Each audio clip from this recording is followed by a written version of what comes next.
Hello दोस्तों, एक classes में आपका स्वागत है। एनसीईआरटी ज्योग्राफी के सीरीज़ में आज हम क्लास 7th का चैप्टर 5 करेंगे, जो है वाटर। इस सीरीज़ में हम एनसीईआरटी को इस तरह से पढ़ रहे हैं कि हमें नोट्स ना बनाने पड़ें और इन्हीं वीडियो से हमारा रिवीजन भी हो सके। यदि आपने लास्ट लेक्चर नहीं देखा है तो लिंक डिस्क्रिप्शन में है, उसे देख लीजिए। यदि आप चैनल में नए हैं तो प्लीज़ इसे सब्सक्राइब कर लें और नोटिफिकेशन बेल को दबा दें, जिससे कि मेरे अपलोड्स आपको तुरंत मिल सके। आइए शुरू करते हैं चैप्टर नंबर 5, जल। इस चैप्टर में बेसिकली हम लोग क्या समझेंगे उसको देख लेते हैं। सबसे पहले हम लोग उसको क्या समझेंगे, तो इसमें जल जो है, वाटर जो है, वाटर के उसका वितरण समझेंगे कि अर्थ में उसका वितरण कैसा है, जल का वितरण। ठीक। दूसरा, जल चक्र। ठीक। तीसरी चीज़, महासागर में जो महासागरीय गतिविधियाँ होती हैं, ठीक है, जैसे कि तरंगे, ज्वार भाटा। और तीसरा, महासागरीय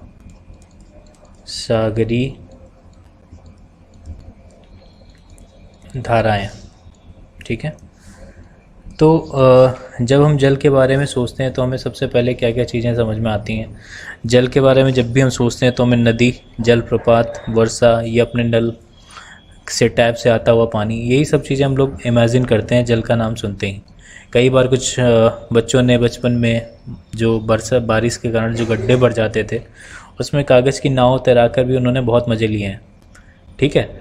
अब ये थोड़ा समझते हैं कि ये टेरारियम क्या होता है। ठीक है। थलशाला को बोलते हैं टेरारियम। ये एक छोटा सा एक कृत्रिम, ये कांच का जैसे ग्लास जैसा होता है, एक बार जार है जिसको बोला जाता है। ठीक है। इसके अंदर इन्होंने मिट्टी की एक परत डाली है, ऊपर थोड़ा ह्यूमस लगाया है, फिर ये बड़े पौधों को लगाया है, उसके बाद फिर छोटे छोटे पौधों को लगाया है। उसके बाद फिर इसमें पानी के कुछ स्प्रे डालकर इसको ऊपर से बंद कर दिया है। तो जब इसको ऊपर से बंद कर दिया है तो ये जो वाटर कंडीशन अंदर है उसी में ये वाटर जो है साइकिलिंग उसका होता रहता है, और इस जार पे हम लोग उसके संघनन की बूंदें देख सकते हैं। ठीक है। उसी प्रकार से हमारा पृथ्वी भी एक थलशाला या एक टेरारियम जैसी काम करती है। ठीक है। अब कैसे ये यहाँ से पानी की बूंदें ऊपर कैसे जाती हैं, वो उसको देखो समझते हैं। ठीक है। अब जैसे पृथ्वी में क्या होता है कि सूर्य के जो ताप है, सूर्य का जो इंसोलेशन है, जिसको बोलते हैं इंसोलेशन। ठीक है। इंसोलेशन। ठीक है। इंसोलेशन से जल जो है वाष्पित हो जाता है। जल वाष्पित होने का मतलब ये है कि जल अपना जो इसका लिक्विड स्टेट है उसको चेंज करके वो अपना गैसेस स्टेट, वाटर वेपर, जलवाष्प में बदल गया। ठीक है। और वही जलवाष्प जब ठंडी हो जाती है तो संघनित होकर बादलों में, कंडेंसेट होकर बादलों में बन जाती है। और जब यही जो बादल हैं वो इतना बड़े हो जाते हैं कि अपना भार नहीं संभाल पाते, तो वो अर्थ पे गिरने लगते हैं या समुद्र पे ऊपर गिरते हैं। तो गिरने का जो इनका वो होता है उसको बोलते हैं प्रेसिपिटेशन, वृष्टि। ठीक है। क्या बोलते हैं? प्रेसिपिटेशन। ठीक। या वर्षण, हिंदी में इसको बोलते हैं वर्षण। तो वर्षण के अलग अलग तरीके होते हैं, जिसमें से एक होता है वर्षा, जिसमें वाटर ड्रॉपलेट्स होती हैं। दूसरा है हिम, इसमें बर्फ़ छोटे छोटे गोलों के रूप में गिरती है। दूसरा सहीम, ठीक है, जिसको बोलते हैं स्लीट। ठीक है। इन सब में थोड़ा थोड़ा अंतर होता है। ठीक है। अब जैसे जल है वो लगातार अपना रूप बदलता रहता है। ठीक है। महासागरों से, नदियों से, झरनों से जल वाष्पित होकर वायुमंडल में जाता है, और उसी वायुमंडल से फिर वो संघनित होकर वर्षण के द्वारा पृथ्वी पर, धरती पर गिरता है या समुद्र के ऊपर गिरता है, और लगातार ये क्रम चलता रहता है। ठीक है। जैसे हम यहाँ पे ये जल चक्र देखते हैं। ठीक है। इसको इंग्लिश में बोलेंगे वाटर साइकिल। ठीक। वाटर साइकिल, इसका मतलब ये है कि पृथ्वी पे जो भी वाटर है वो कभी उसमें कोई कमी नहीं आई है, बस उसके रूप में परिवर्तन हुआ है।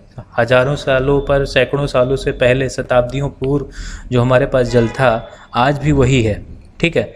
अब जैसे ये वाटर यहाँ से इवेपोरेट हो रहा है, इवेपोरेट होकर ऊपर उठ रहा है, यहाँ पर ये कंडेंसेट हो गया। कंडेंसेट होने के बाद फिर जब बादल बने और फिर वो उसका वर्षण स्टार्ट हुआ। ठीक है, प्रेसिपिटेशन स्टार्ट हुआ तो ये पहाड़ों के अवसादों को रन ऑफ करके वहाँ की मिट्टियाँ वगैरह काट कर वो नीचे आता है, तो फिर वापस में अपने जल स्रोत पे पहुँच जाता है।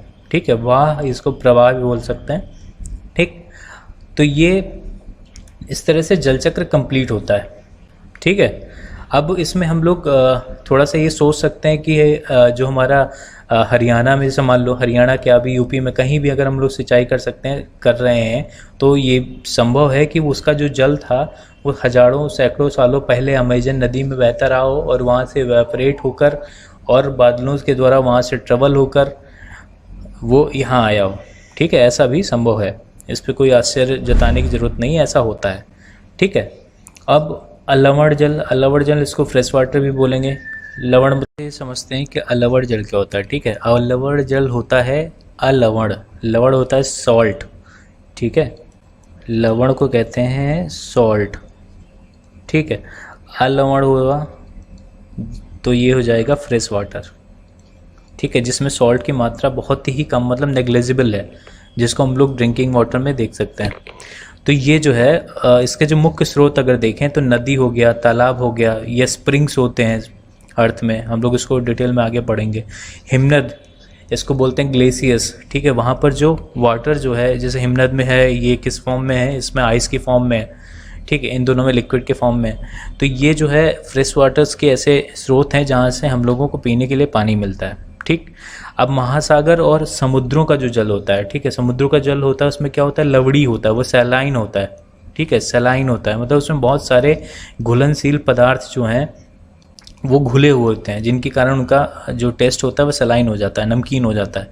तो इसमें सबसे ज़्यादा इंपॉर्टेंट अगर कोई है तो NaCl होता है, जिसका हम लोग नमक खाते हैं। ठीक है, तो आपने सुना होगा सॉल्ट पैन के बारे में, जहाँ से नमक बनाया जाता है। तो यहाँ पे यही समुद्र का पानी है, उसको सुखाया जाता है, इवेपोरेट किया जाता है, तो उससे जो अवसाद बन जाता है, नीचे जो रेसिड्यू बच जाता है, वही हमारा नमक बनता है। ठीक है, अब ये पूरे वर्ल्ड का मैप दिया गया है। इसमें कुछ जो है प्रमुख समुद्रों को दिखाया गया, झीलों दिखाई गई और नदियाँ दिखाई गई हैं।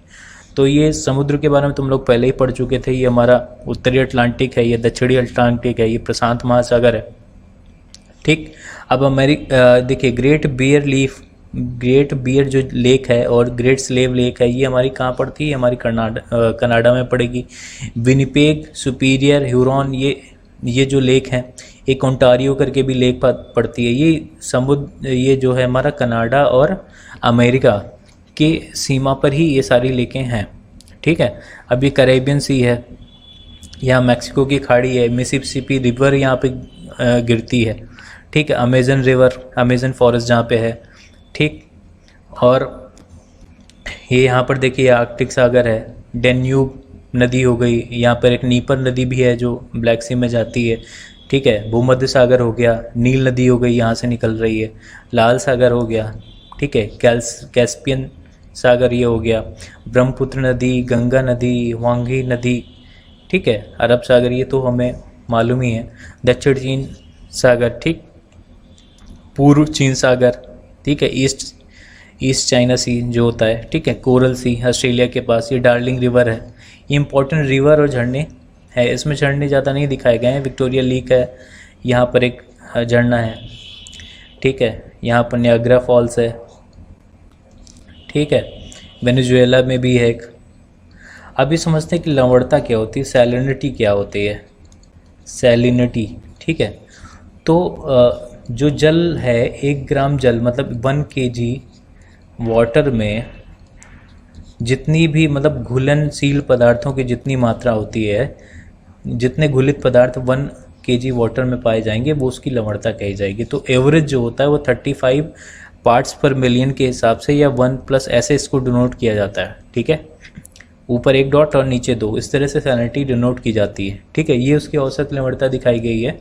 अब इसमें भी सूर्य तप वेरी करता है, मतलब सूर्य तप जहाँ पर ज़्यादा होगा वहाँ पे इवेपोरेशन ज़्यादा होगा, और इवेपोरेशन के कारण क्या होगा, वहाँ पर सॉल्ट जो है, ऊपर पानी उड़ गया तो सॉल्ट नीचे रह जाता है, तो ऊपर ही लेयर पे हमारे सैलिनिटी ज़्यादा रह जाएगी। ठीक है, तो ये हम लोग सैलिनिटी वेरी करती रहती है, पूरा उसका वितरण होता है, उसको क्या कहता है, छांसी वितरण होता है, और उसका स्थानीय वितरण भी होता है और देशांतरी वितरण भी होता है, वो हम लोग आगे डिटेल में पढ़ेंगे। अब हम ये समझते हैं कि जल का वितरण पूरी पृथ्वी पे किस तरह से है। तो ये तो हमें पता ही है कि 3/4 जो भाग है जल का वो पृथ्वी में है, ठीक है। स्थल उससे कम है, जल ज़्यादा है, और ये जल आपस में जुड़े हुए भी हैं, ठीक है। ये मैं मालूम, अभी ये जो है ये डेटा जो है वो बहुत ज़्यादा इंपॉर्टेंट है, इसको हम लोग पढ़ सकते हैं और इसको हमें याद भी रखना है, क्योंकि इससे बहुत सारे प्रीवियस ईयर क्वेश्चंस भी होते हैं आईएएस और पीसीएस के। तो हमें ये समझना है कि सबसे ज़्यादा महासागर में ही हमारा वाटर उपलब्ध है, ठीक है, 97.3%। उसके बाद जो हमारे हिमटोपियाँ हैं, ठीक है, वहाँ पर ग्लेशियर्स हैं, वहाँ पर 2%। उसके बाद जो हमारा अंडरग्राउंड वाटर है, भूमिगत जल है, वहाँ पर 0.68। फिर झीलों में जो फ्रेश वाटर होता है वो 0.009। और इसमें जो स्थलीय समुद्र मतलब जो लैंड इनलैंड वाटर्स है ओशन का, जैसे कैस्पियन सागर से, उन सबको इसमें शामिल किया गया है। नमकीन झील जैसे सांबर लेक है उसको भी इसमें शामिल किया गया है। तो वायुमंडल में है, वायुमंडल में जो जलवाष्प के रूप में पानी होता है, उपलब्ध होता है, ठीक है, तो उसको 0.0019% है। नदियों में 0.001% है, ठीक है। तो आप ये देख सकते हैं कि हमारा बाकी जितना परसेंट है ये कितना है, 2.7% में बाकी चीज़ें अवेलेबल हैं। बाकी 97% हमारा रेस्ट जो हम यूज़ नहीं कर सकते, जो हमारे महासागर में, ठीक है। तो इसका मतलब ये है कि हमारे पास पीने के लिए जो उपलब्ध पानी है वो बहुत ही कम है अगर इसको तुलना में देखें तो, ठीक है।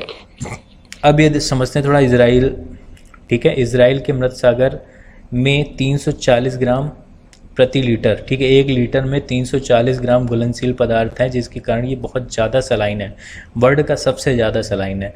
अब ये कहा जाता है कि जैसे मान लो किसी कोई वाटर जो है ज़्यादा सलाइन है तो क्या होगा, जैसे ये वाटर मॉलिक्यूल्स हैं ऐसे करके, तो इन वाटर मॉलिक्यूल्स के बीच में अगर कोई सॉल्ट आ जाएगा, जैसे ये सॉल्ट डिपॉजिट हो गया, ये सॉल्ट आ गया, ये सॉल्ट हो गया, ये सॉल्ट हो गया, तो इनके जितने इंटर मॉलिक्यूलर स्पेस हैं उनके बीच में जब कोई सॉल्ट आ जाता है तो इसकी डेंसिटी बढ़ जाती है। तो डेंसिटी जब बढ़ जाएगी तो कोई भी चीज़ इसमें आएगा तो इसकी बॉयंसी होगी ज़्यादा, तो वो उसमें डूबता नहीं है, वो तैरता रहता है, ठीक है। तो ये इजराइल के जो इस सागर की बात है, डेड सी जिसको बोलते हैं, इसकी एक प्रॉपर्टी है कि यहाँ पर जो भी मतलब कोई भी इंसान इसमें डूबता नहीं है, वो उसमें तैरेगा, ठीक है। और इसकी लोकेशन हम लोग थोड़ा सा यहाँ पे देख लेते हैं मैप पे, कहाँ मिलेगा हमें। तो ये जो यहाँ पर पड़ता है इजराइल, इस एरिया में हमको मिलेगा। इतना बड़ा नहीं है, बहुत छोटा है, मैप के हिसाब से मैंने डिनोट कर दिया कि यहाँ पर डेड सी आपको मिल जाएगा, ठीक। ये हो गया। अब हम थोड़ा ये देखते हैं कि जो हमारा 2.7% है उसको हम एक्चुअल में कैसे थोड़ा सा इमेजिन करते हैं वो कितना है, ठीक है।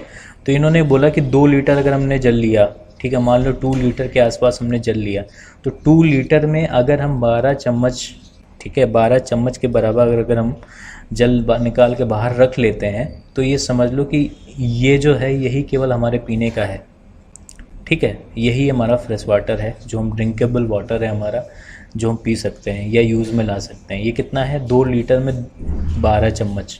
आप सोच सकते हैं कितना कम होगा।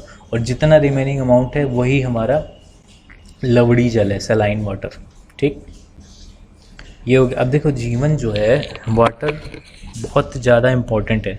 प्यासे होने पर जैसे केवल हमें जल ही हमारी प्यास बुझा सकता है, ऐसे में ये हम उसको मूल्य हम लोग ये समझ सकते हैं कि आज भी आप देख रहे हैं कि वाटर बॉटल में बिक रहा है, और ये भी कहा जा रहा है कि वाटर हो सकता है कि आने वाले वर्ल्ड वॉर 3 का एक रीज़न भी हो जाए, ठीक है। क्योंकि हम लोग न्यूज़पेपर में बहुत सारी चीज़ें देख रहे हैं।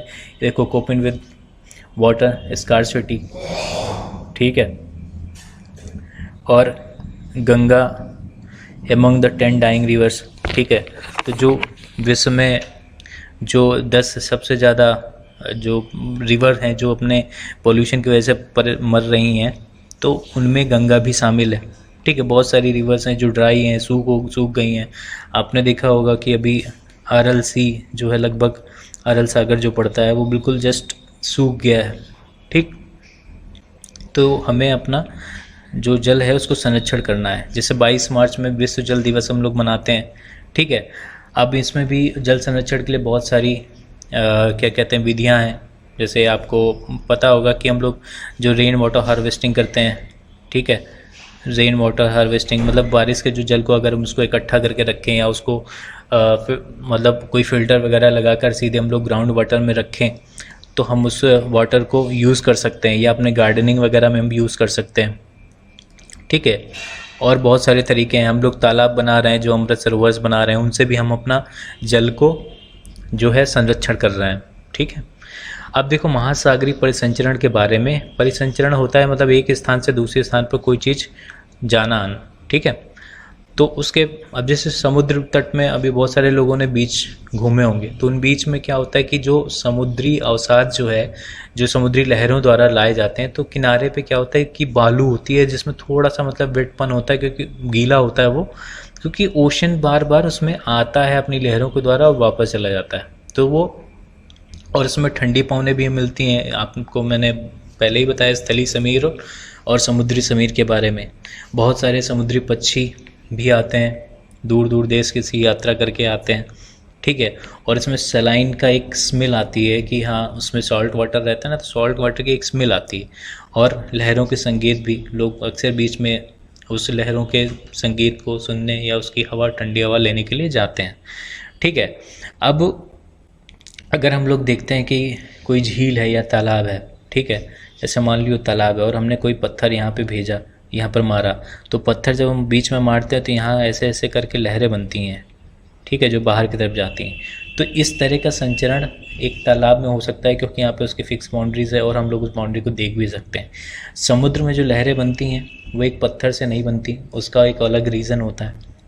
ठीक है, उसको एक बोलते हैं, उसको बोलते हैं दाब प्रवणता बल। ठीक है, उसको बोलते हैं दाब प्रवणता बल। ठीक है, ये तीन चीज़ों पे निर्भर करता है, रो, जी और एच। ठीक है, एच है जो इसको बोलते हैं कि समुद्री सतह से जल की जो गहराई है नीचे बॉटम तक, वो जितना ज़्यादा होगी उतना ज़्यादा उसमें धारा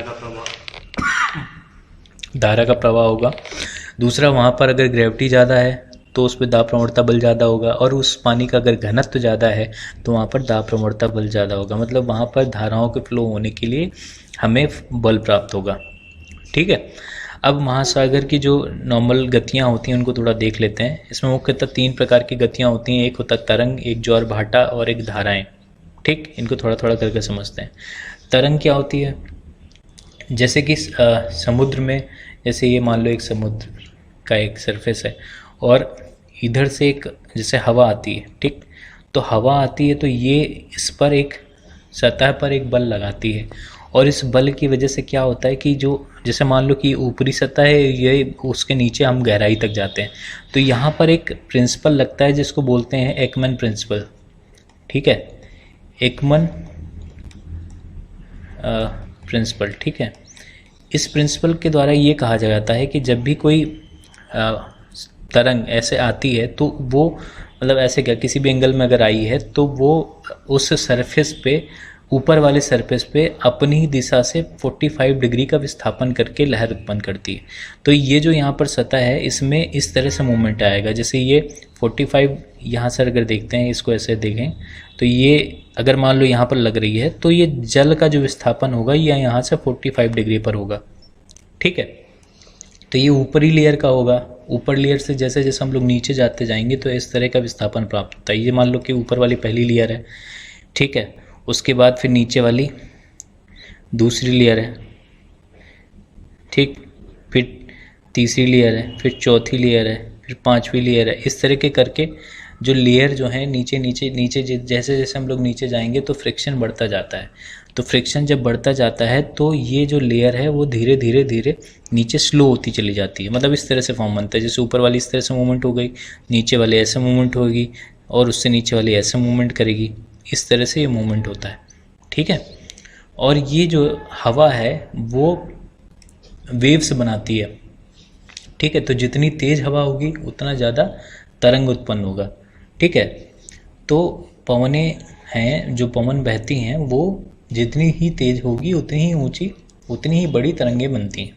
ठीक है, ये हम लोग सिंपल से ऐसे समझ रहे हैं। जैसे मान लो हम लोग देखे होंगे मूवीज़ वगैरह में या बीच में कभी गए हों तो वहाँ पर हम लोगों को देखा होगा कि अगर बॉल हम लोग फेंकते हैं उधर तो वो उस तरंग से वापस भी हमारे पास आ जाती है। ठीक है, तो उसको बोलते हैं तरंग। इसमें भी हम लोग आगे क्लासेस में पढ़ेंगे कि इसमें ये इसको और इसको एक अलग अलग नाम दिया जाता है। और इनका जो मूवमेंट है यहाँ पर एक साइकिल मानी जाती है, वो आगे हम लोग उसको देखेंगे और समझेंगे।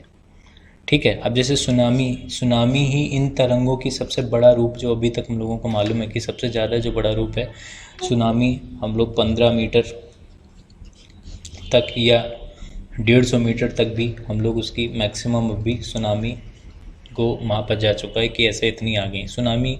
ये टी से स्टार्ट होता है, जापानी वर्ड है, और इसको बोलते हैं पोताश्रय तरंगे। ठीक है, इसमें समानता क्या होता है कि समुद्र के किनारे जो पोर्ट होते हैं वो पोर्ट को नष्ट करने की क्षमता इनके अंदर होती है, इतनी ज़्यादा ताकतवर होती है। ठीक है, अब जैसे मान लो कि तूफ़ान में तो तेज़ वायु चलने पर विशाल तरंगे उत्पन्न होती हैं। ठीक है, जैसे मान लो कोई तूफ़ान आ रहा हो तो उसमें जो वायु चल रही है वो भी बहुत तेज़ होती है, तो उसकी वजह से जो तरंगें होती हैं समुद्र की वो भी बहुत तेज़ उत्पन्न होती हैं। ठीक है, तो बहुत विनाशकारी तरंगें उत्पन्न हो जाती हैं। कई बार क्या होता है कि हमारे जो समुद्र का जो तल है, समुद्र के तल के नीचे जैसे ये मान लो सरफेस है, ऊपर ये ऐसे पानी है, तो यहाँ पर अगर भूकंप आ गया या ज्वालामुखी उद्गार हो गया या कोई एक प्लेट दूसरी प्लेट के नीचे घुस गई, तो यहाँ पर जैसे मान लो ऐसे कर बन गया। ठीक है, तो ये वाली जो प्लेट है, ये वाली प्लेट इस प्लेट के नीचे घुस गई, तो जब इस प्लेट के नीचे घुस जाएगी तो यहाँ पर एक ऐसा गड्ढा सा बन जाता है।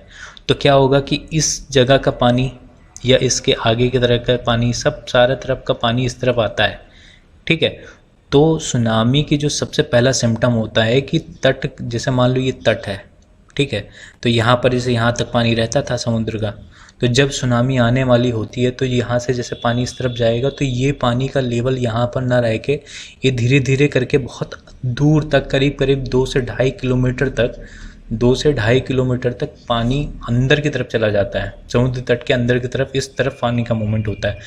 तो ऐसा हुआ था कि 2004 में जब सुनामी आई थी इंडिया में, तो उसमें क्या हुआ था, हिंद महासागर में आई थी, उसका काफ़ी प्रभाव इंडिया में पड़ा था। तो क्या हुआ कि तट के लोगों ने पहली बार ऐसा देखा था कि समुद्र का पानी बहुत दूर तक अंदर तक चला गया था। उसके कारण क्या हुआ कि लोग यहाँ पर ऐसे खड़े होके वो इसका मज़ा ले रहे थे कि ये पानी बहुत दूर तक गया हुआ है, ऐसा कैसे हो गया। लेकिन ये जैसे ही दूर तक गया उसके जस्ट तुरंत ये करीब करीब 800 किलोमीटर पर आवर, ठीक है, या 700 किलोमीटर पर आवर, जितना हमारा जो लोकल हमारा जेट चलता है, जैसे मान लो कि लखनऊ से हमें दिल्ली जाना है तो इस जो वायुयान होगा उसकी स्पीड इतनी रहती है। ठीक है, इस स्पीड से यहाँ से तरंग वापस आई।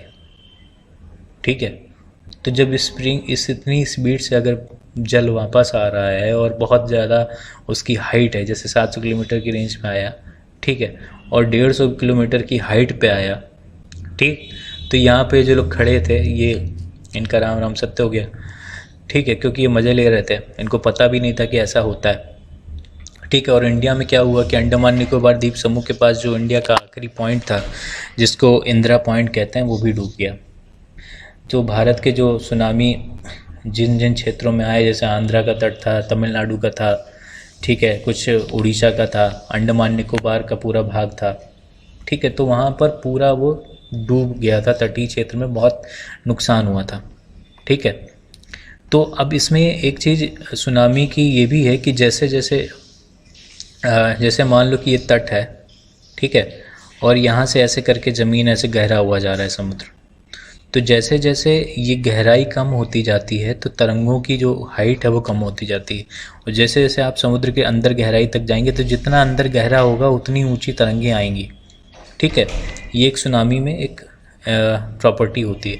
तो उसमें यही था कि जो इंडियन प्लेट थी वो बर्मा प्लेट के नीचे चली गई थी, तो इसी तरह का एक गर्त बन गया था, जिससे आसपास का जो हिंद महासागर का पानी था, ठीक है, वो उसके इधर गया, जिसकी वजह से तट से पानी हटा, और यही पानी जब वापस जगह भरने के बाद वापस बैक किया तो फिर वो इतनी स्पीड से गया कि वहाँ पर आसपास तूफ़ान, मतलब बहुत भयंकर जो है तरंगे आई, जिसकी वजह से बहुत ज़्यादा नुकसान हुआ।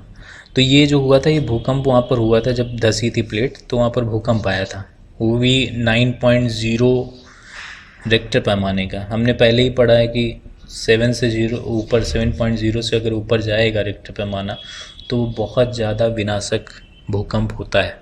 ठीक है, ऑलरेडी हम इस बारे में पढ़ चुके हैं। ठीक है, तो ये मैंने बता दिया।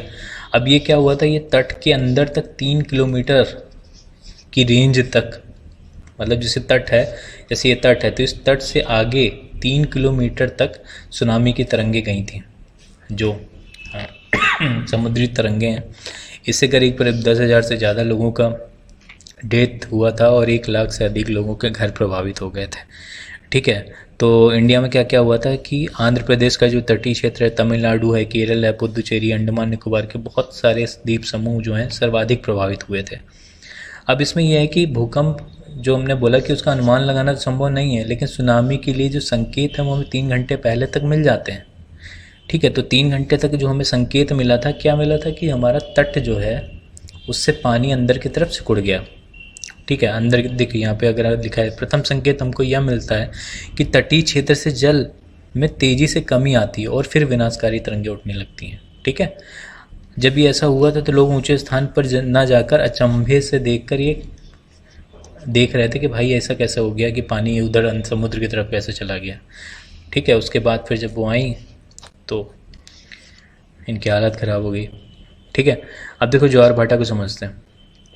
तो ज्वार भाटा क्या होता है, जो समुद्र के, जैसे मान लो ये तट है, ठीक, इसमें भी एक ऐसे नहीं समझ में आएगा, ऐसे करते हैं। तो ये मान लो नॉर्मल सी वाटर लाइन है, ठीक, और ये महासागरीय तट है। तो क्या होगा कि जब हाई टाइड आएगा तो इसका यहाँ पर ऐसे करके लहर बनेगी, लो टाइड आएगा तो यही अंदर चला जाएगा नीचे, तो यहाँ तक आएगा। ठीक है, तो ये इसको बोलेंगे हाई टाइड लाइन, इसको बोलेंगे लो टाइड लाइन। ठीक है, अब ये क्या होता है कि दिन में करीब 2 बार, ठीक है, अब जैसे सेम अगर देशांतर पर बोले तो सेम देशांतर पर 24 घंटे और 52 मिनट के डिफरेंस में 24 आवर्स और 52 मिनट के डिफरेंस में ज्वार आता है। ठीक है, सेम उसमें अगर एक फिक्स देशांतर की बात करें तो उसी देशांतर में अगर दोबारा ज्वार आना होगा उतनी ही तीव्रता का, तो वो 24 घंटे और 52 मिनट में आएगा। ये 24 घंटे, तो ये समझते हैं कि जैसे हाँ 24 घंटे और 52 मिनट में ज्वार आता है। ठीक है, तो अगर हम फिक्स उसी देशांतर की बात करें कि सेम देशांतर पे कब आएगा, तो उसको बोलते हैं जैसे दैनिक ज्वार बोलेंगे। तो ये दैनिक ज्वार जो है सेम देशांतर पे कब आएगा, तो ये आएगा 24 घंटे और 52 मिनट के अंतर पे। ठीक है, जैसे मान लो पहला अभी आया तो दूसरा 24 घंटे और 52 मिनट के डिफरेंस में आएगा। तो ये बेसिकली क्या होता है कि चंद्रमा और पृथ्वी का जो घूर्णन होता है, अपनी जो अक्ष पर जो घूमने की प्रक्रिया होती है, उसकी वजह से ऐसा होता है। तो चंद्रमा जो है वो बहुत, मतलब पृथ्वी की तुलना में धीरे घूर्णन करता है। ठीक है, तो उसकी वजह से इतना टाइम, ये 52 मिनट्स एक्स्ट्रा लग जाता है। तो अगर यही बोलें तो उस पर अगर आधा है, जैसे मान लो ये है, तो अगर इस तरफ ज्वार आ रहा है तो इस तरफ भी ज्वार आएगा, और इन दोनों की वजह से यहाँ पर और यहाँ पर भाटा आएगा। ठीक है, क्योंकि यहाँ का पानी ऊपर उठ गया तो इधर से पानी इस तरफ जाएगा, इधर से पानी इस तरफ जाएगा। ठीक है, यहाँ से पानी इधर से पानी इधर आया, इधर से पानी इधर आ गया, तो यहाँ पर ये भाटा आ जाएगा, यहाँ पर पानी अंदर चला जाएगा। ठीक है, और यहाँ पर पानी ऊपर उठ जाएगा। ठीक है, तो ये अगर दिन में 2 बार आते हैं तो इसको बोलते हैं, ये दिन में 2 बार नियम से आता है। तो जब पानी ऊपर जाता है सर्वोत्तम ऊंचाई तक तो उसको बोलते हैं ज्वार। ठीक है, ये बोला ज्वार, ऊपर तक आया मैक्सिमम ऊंचाई तक, वो अपने तट को पानी से ढक दिया। उसके बाद जब नीचे जाएगा, यहाँ से पानी नीचे जाएगा तो उसको बोलेंगे भाटा। ठीक है, जब समुद्र तट से जो पीछे हटता है पानी उसको बोलेंगे भाटा। अब ये बेसिकली क्या होता है कि सूर्य और चंद्रमा के शक्तिशाली गुरुत्वाकर्षण के बल के कारण होता है। ठीक है, तो इसमें अगर चंद्रमा का देखें तो ये एक अनुपात बनता है। ठीक है, तो 5:11, 5 और 11 का अनुपात बनता है सूर्य और चंद्रमा के गुरुत्वाकर्षण बल के। समझते हैं कि लघु ज्वार और बृहद ज्वार कैसे आता है। ठीक है, तो ज्वार जो बेसिकली आता है वो सूर्य और चंद्रमा के गुरुत्वाकर्षण बल के कारण आता है, जिसमें 5 और 11 का अनुपात होता है। तो 5 का अनुपात होगा सूर्य के साथ और 11 का अनुपात होगा चंद्रमा के साथ, क्योंकि चंद्रमा की दूरी पृथ्वी से बहुत कम है इस वजह से। ठीक है, क्योंकि r² के इन्वर्सली प्रोपोर्शनल होता है बल। ठीक है, तो जितना दूरी कम होगा उतना बल ज़्यादा होगा। ठीक है, तो ये गुरुत्वाकर्षण बल के कारण ही ज्वार भाटा आता है। ठीक है, तो पृथ्वी का जल चंद्रमा के निकट होता है, तो चंद्रमा का गुरुत्वाकर्षण बल से क्या होता है कि जल खींचेगा उस तरफ। अब यहाँ पर क्या हो रहा है, इसके बल से क्या हो रहा है, जल ऊपर खींच रहा है। तो इसमें देखो दो तरह से, एक बार क्या होता है, जैसे मान लो ये सूर्य है, ठीक, ये पृथ्वी है और ये चंद्रमा है, और छोटा होगा। ठीक है, तो ये इधर से खींच रहा है पानी को, ये इधर से पानी को खींच रहा है, तो यहाँ पर हाई टाइड होता है, इसको बोलते हैं सिजगी। ठीक है, सिजगी की कंडीशन, या इंग्लिश में हिंदी में इसको बोलते हैं युति। ठीक है, तो इसकी भी दो अवस्था होती है, एक युति होता है, एक वियुति। वियुति, ठीक है, युति और वियुति ऐसे करके दो स्थिति होती है। तो उसमें क्या होगा कि जब सूर्य, अर्थ और मून, जब सूर्य, चंद्रमा और पृथ्वी एक ही सीध में होगी, तो एक कंडीशन तो ये हो गई। दूसरी कंडीशन, जैसे ये सूर्य है, ठीक है, ये हो गया मून और ये हो गई अर्थ। ठीक है, तो इसमें क्या हो जाएगा, ये हो जाएगी अमावस्या, अमावस्या, ये हो जाएगा पूर्णिमा। ठीक, तो पूर्णिमा और अमावस्या को ये सिजगी की अवस्था होती है, जिसके कारण क्या होता है कि बृहत ज्वार आते हैं। ठीक है, अब देखो ये यहाँ पे दिखाया गया है। ठीक है, तो ये बृहत ज्वार की कंडीशन है। ठीक, ये इनको मासिक ज्वार की कैटेगरी में कहते हैं, क्योंकि मंथली इनकी स्थिति आती है। ठीक है, और दूसरा एक कोऑर्डिनेट बनता है जब ये परपेंडिकुलर होते हैं। ठीक है, अब ये एक, जैसे इस तरह से एक स्थिति बनी, दूसरी ये स्थिति बन गई, तो इस स्थिति में और इस वाली स्थिति में जब भी होगा तो वहाँ पर लघु ज्वार आएगा। ठीक है, ये भी ऊंचे ज्वार होते हैं, लेकिन इनको इनकी तुलना में, इसकी तुलना में ये छोटे होंगे। ठीक है, क्योंकि ये विपरीत दिशा में इनके बल लग रहे हैं, तो इसको बोल देंगे निम्न ज्वार भाटा, जिसको लघु ज्वार बोलते हैं। अब देखो ज्वार के कुछ फ़ायदे हैं। ठीक है, जैसे ज्वार आएगा तो क्या होगा कि पानी तट की तरफ जाएगा, तो उससे क्या होगा कि नौ संचालन में सहायता होगी। अब नौ संचालन में कैसे सहायता होगी, जैसे मान लो कि कोई तट है जो बहुत ही छिछला है। अब छिछला है तो यहाँ पर जब पानी ऊपर बढ़ जाएगा तो जो और गहराई वाला जो जहाज़ है, जिसके अंदर और डेप्थ में उसको चाहिए पोर्ट में जाने के लिए, तो आराम से अंदर जा पाएगा, क्योंकि पानी ज़्यादा है और आराम से वो अंदर जा पाएगा, नीचे लगेगा नहीं, ग्राउंड नहीं होगा। ठीक है, तो वो नौ संचालन में उसको सहायता मिलती है। दूसरा, जल स्तर को तट की ऊंचाई, हाँ ठीक है, वो जल स्तर को तट की ऊंचाई तक पहुंचाते हैं। ठीक, अब देखो जहाज को बंदरगाह तक पहुंचाने में सहायक होते हैं, वही चीज़ होगी नौ संचालन में कैसे सहायक होते हैं। ठीक, उच्च ज्वार मछली को पकड़ने में मदद करते हैं, क्योंकि क्या होता है कि जब पानी ज़्यादा जाएगा तो क्या होगा कि यहाँ से मछलियाँ भी तट की तरफ खिंच जाती है, तो यहाँ पर जो मछुआरे होंगे उनको मछली पकड़ने में आसानी होती है। ठीक है, और इसको एक और यूज़ होता है कि ये टाइडल एनर्जी, आपने सुना होगा, रिन्यूएबल एनर्जी का नया सोर्स कर रहे हैं, उस पर काफ़ी रिसर्च चल रही है अभी, और कहीं कहीं बनाया भी है इन लोगों ने। टाइड से हम लोग एनर्जी बना रहे हैं, तो इसको बोलते हैं टाइडल एनर्जी। ठीक है, टाइडल एनर्जी। ठीक, अब थोड़ा ये धाराओं को समझते हैं। ठीक है, तो महासागरीय धाराएं क्या कहते हैं, इसको कहते क्या हैं, किसको धारा बोलेंगे। तो क्या होगा कि जब एक निश्चित जल की मात्रा, ठीक है, अगर मान लो एक निश्चित जल की मात्रा किसी एक निश्चित दिशा में कोई लंबी दूरी तय करती है समुद्र में। ठीक है, निश्चित दिशा होनी चाहिए और नियमित रूप से एक लंबी दूरी अगर तय कर रही है समुद्र में, और अच्छा खासा उसका अमाउंट भी है जल का, तो वो महासागरीय धारा कहलाएगी। ठीक है, तो गर्म भी होती है, ठंडी भी होती है। बेसिकली ये धाराएं क्या होती हैं, पृथ्वी में जो समुद्र का जो तापमान होता है उसको संतुलन करने के लिए, उसका जो ऊष्मा है, ऊष्मा के बजट को संतुलित करने के लिए ऐसा करती हैं। ठीक है, क्योंकि जैसे मान लो कि हमारी अर्थ है, तो यहाँ पर जैसे इक्वेटर पे तापमान हमें इधर ज़्यादा मिलता है, उष्णकटिबंधीय जो क्षेत्र होता है, तो यहाँ पर समुद्र ज़्यादा, जो समुद्र का जल है वो ज़्यादा गर्म होगा, यहाँ पर ठंडा होगा। तो क्या होगा कि गर्म पानी ठंडे की तरफ जाता है और ठंडा पानी गर्म तरफ जाता है। इस तरह से ऊष्मा का जो संतुलन है वो बना रहता है। ठीक है, तो इसी वजह से ये धाराएं जो है गर्म और ठंडी भी होती हैं। तो जो धारा हमारी गर्म धारा कहलाएगी, जो भूमध्य रेखा या इक्वेटर से होकर ऊपर जा रही है, ध्रुव की तरफ जाएगी, तो गर्म धारा हो गई। ठीक है, क्योंकि यहाँ पे गर्म क्षेत्र है, तो गर्म क्षेत्र है तो यहाँ से ऊपर जाएगी तो ये गर्म धारा, और जब ध्रुव से नीचे आएगी तो ठंडी धारा।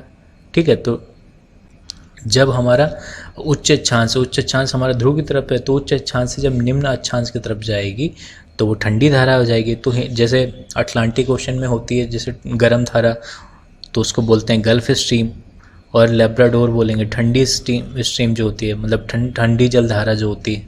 ठीक है, ये लेब्राडोर ये भी अटलांटिक महासागर में है।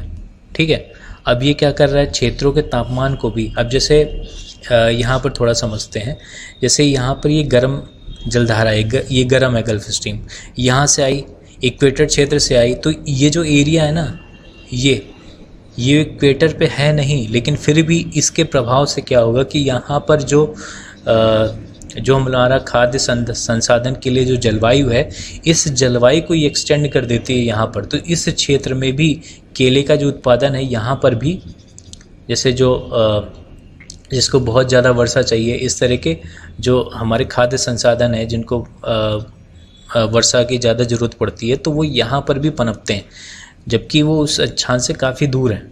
तो इन वर्षा के जो जलधारा है, इस जलधारा के कारण जलवायु में भी परिवर्तन होते हैं। ठीक,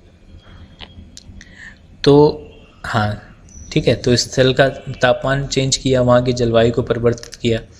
अब क्या होगा कि जहाँ पर गर्म और ठंडी जलधारा बनती है, तो वहाँ पर क्या होगा कि मिक्सड होता है। ठीक है, इसको लैंगमूर सर्कुलेशन बोलते हैं। जैसे मान लो कि ठंडी धारा है, तो ठंडी धारा का जल नीचे जाएगा, ठीक है, और गर्म जलधारा का जल ऊपर जाएगा। तो यहाँ पर क्या होगा, मत्स्य क्षेत्र बनते हैं। ठीक, यहाँ पर कोहरा भी बनता है। कोहरा होने से क्या होगा कि वहाँ पे जो नाव वगैरह, जो बोट्स, बड़े बड़े शिप्स निकल रहे हैं, तो उनको दृश्यता नहीं मिलती, नेविगेशन के लिए उनको विजिबिलिटी नहीं मिलेगी, तो वहाँ पर नेविगेशन कम होगा।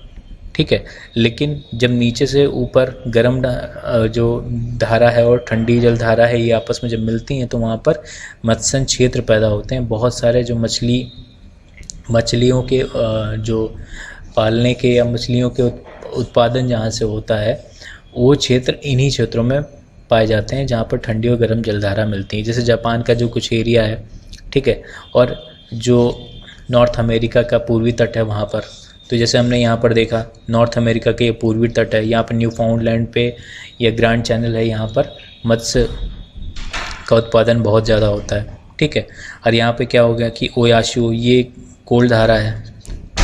ठीक है, क्यूरोसियो, ठीक है, क्यूरोसियो, जैसे यहाँ पे गल्फ स्ट्रीम है वैसे क्यूरोसियो है।